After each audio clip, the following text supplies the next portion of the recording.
चंद्रपुरात शालेय विद्यार्थ्यांच्या वर्तनविषयक समस्यांवर मंथन करण्यासाठी 1000 प्राचार्य आणि शिक्षक आज एकत्र आलेत. चंद्रपूर पोलीस दल आणि रोटरी क्लब यांच्या पुढाकाराने यासाठी दिवसभराची कार्यशाळा आयोजित करण्यात आली. कार्यशाळेत शालेय मुलांचे वर्तन, त्यात झालेला बदल, सोशल मीडियाचा प्रभाव आणि अल्पवयीन मुलांसंदर्भातील नवे कायदे याबाबत सर्वंकष चर्चा करण्यात आली. ख्यातनाम समुपदेशिका मानसी मोरे नोपानी यांनी कार्यशाळेला मार्गदर्शन करत उपस्थितांच्या प्रश्नांना उत्तरे दिली. क्लिनिकल सायकोलॉजिस्ट मानसी मोरे नोपानी यांनी विद्यार्थ्यांचा भावनिक आणि वैचारिक मेंदू, योग्य निर्णयासाठी सहानुभूतीपूर्वक संवाद, मानसिक अडचणींची लक्षणे आणि शिक्षकांसाठी ताणतणाव मुक्तीकरिता ग्राउंडिंग तंत्र आणि कृतज्ञता भाव यावर सविस्तर मार्गदर्शन केले.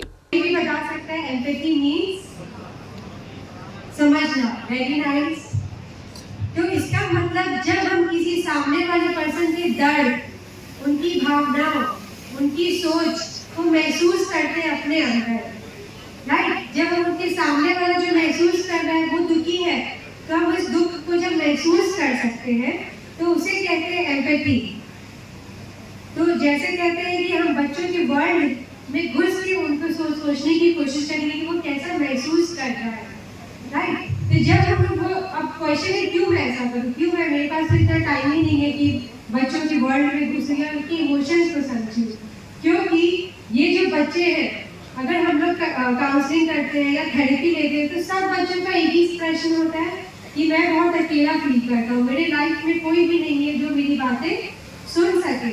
समझ सकते हो, loneliness is a one factor which is causing suicidal thing, depression, anxiety end all the disorders.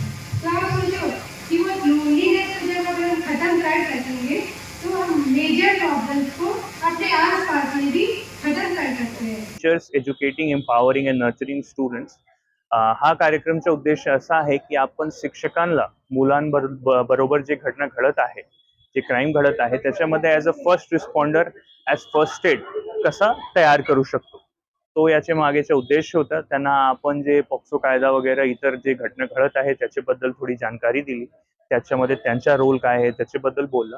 त्यानंतर त्यांना जे स्टुडंट्स आहेत त्यांची मानसिकता कशी असते, सायकॉलॉजी काय असते, त्याच्यावर आपण एक क्लिनिकल सायकॉलॉजिस्टच्या माध्यमातून त्यांना अडॉलसंट सायकॉलॉजी याच्यावर ट्रेन केलेलं आहे. त्याचबरोबर जे आता समाजामध्ये जे अपकमिंग क्राईम आहे, सायबर क्राईम, त्याच्याबद्दल त्यांची एक कार्यशाळा होती. असा एक अर्धदिवसीय कार्यशाळा आपण त्यांना इथे दिलेला आहे.